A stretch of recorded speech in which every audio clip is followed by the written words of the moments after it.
બાંગ્લાદેશમાં છેલ્લા 2 મહિનાથી હિંસાની આગમાં સળગી રહ્યું છે. પરિસ્થિતિ એટલી ખરાબ થઈ ગઈ કે સમગ્ર દેશમાં અનિશ્ચિતકાળ માટે કર્ફ્યુ લગાવી દેવાની નોબત આવી. તો બીજી તરફ હાઈવે અને સરકારી સંપત્તિઓને નુકસાન પહોંચાડનારા વિદ્યાર્થીઓ પર પોલીસ ગોળીબાર અને ટીયર ગેસ સેલ છોડવા માટે મજબૂર બન્યા. બાંગ્લાદેશમાં સરકારી નોકરીઓમાં અનામત ખતમ કરવા અને પ્રધાનમંત્રી શેખ હસીનાના રાજીનામાની માંગ સાથે પ્રદર્શનકારીઓ અને સત્તારૂઢ પાર્ટીના સમર્થકો વચ્ચે છેલ્લા 2 મહિનાથી હિંસક ઝડપ થઈ રહી હતી, જેમાં અત્યાર સુધી 14 પોલીસ કર્મચારીઓ સહિત 300 લોકોના મોત નીપજ્યા છે, જ્યારે હજારોથી વધુ લોકો ઘાયલ થયા છે. નોંધનીય છે કે વિદ્યાર્થીઓ દેશમાં અસહયોગ અભિયાન ચલાવી રહ્યા છે. રવિવારે દેશના 20 જિલ્લાઓમાં પોલીસ દળ અને પ્રદર્શનકારીઓ વચ્ચે જોરદાર ઝડપ જોવા મળી હતી.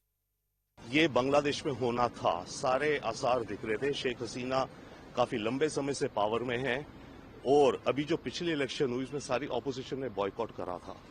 15 साल की एंटी इनकम्बेंसी प्लस करप्शन कह लीजिए, जॉब्स कह लीजिए, सारा माहौल और इसके अलावा यस डेफिनेटली रेडिकल इस्लाम और ऑपोजिशन पार्टीज, तो सबकी जो खिचड़ी थी तो रास्ता यही दिख रहा था, ये होना था.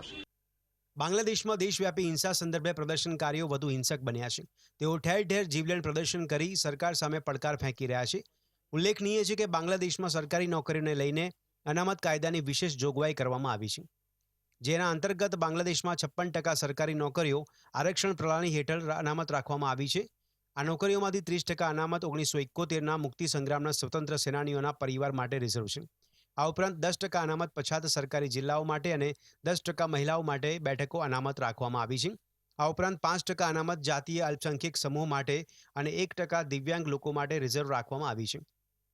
બાંગ્લાદેશમાં ચાલી રહેલો વિવાદ કુલ 56% અનામતના વિરોધમાં નથી, પરંતુ માત્ર 1971ના મુક્તિ સંગ્રામના સ્વતંત્રતા સેનાનીઓના પરિવાર માટે આરક્ષિત કરવામાં આવેલી 30% બેઠક માટે છે, જેમાં સ્વતંત્રતા સેનાનીઓના પરિવારોને આપવામાં આવી છે, જેને જોતા સમગ્ર દેશમાં હિંસાએ રૌદ્ર સ્વરૂપ ધારણ કરતા અફરાતફરીનો માહોલ સર્જાયો હતો. બાંગ્લાદેશમાં સરકારી નોકરીઓમાં 30% અનામતની કોટા સિસ્ટમને લઈને ગયા મહિને હિંસક વિરોધ શરૂ થયો હતો. વિરોધ ઉગ્ર થતાં સુપ્રીમ કોર્ટે 30% કોટાને ઘટાડીને 5% કર્યો, જેમાંથી 3% લડવૈયાઓના સંબંધીઓને આપવામાં આવ્યો હતો. તેમ છતાં સમગ્ર દેશમાં વિરોધ યથાવત જોવા મળ્યો.